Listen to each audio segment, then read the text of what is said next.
Est-ce que tu prends du sucre dans ton café? Aujourd'hui, je te parle de l'insuline et de son influence sur ta prise de poids. L'insuline, c'est une hormone qui est sécrétée par le pancréas.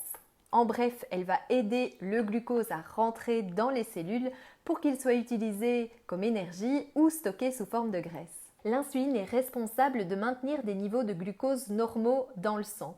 Une consommation excessive et ou très régulière de sucre que l'on retrouve d'ailleurs dans la majorité des aliments transformés, dans l'alcool, dans les boissons sucrées également, peut mener à une hyperinsulinémie, c'est-à-dire des taux élevés d'insuline, et ensuite à terme à une résistance à l'insuline. C'est-à-dire que le pancréas va devoir sécréter plus d'insuline pour pouvoir faire rentrer la même quantité de glucose dans les cellules.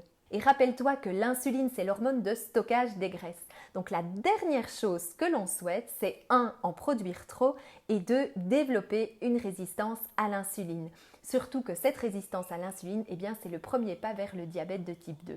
Bien souvent, les praticiens vont proposer un test de glycémie. On va mesurer le taux de sucre dans le sang à jeun, mais plus rarement, on va mesurer le taux d'insuline à jeun. Et là encore, on risque de passer à côté du vrai souci, parce que bien sûr, un taux de glycémie normal, c'est positif, mais ça ne nous donne aucune indication d'une éventuelle sursécrétion d'insuline pour maintenir ce niveau normal.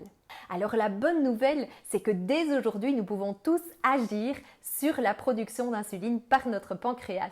Comment ? En limitant notre apport de sucre et attention au sucre caché et en évitant les aliments à indice glycémique élevé.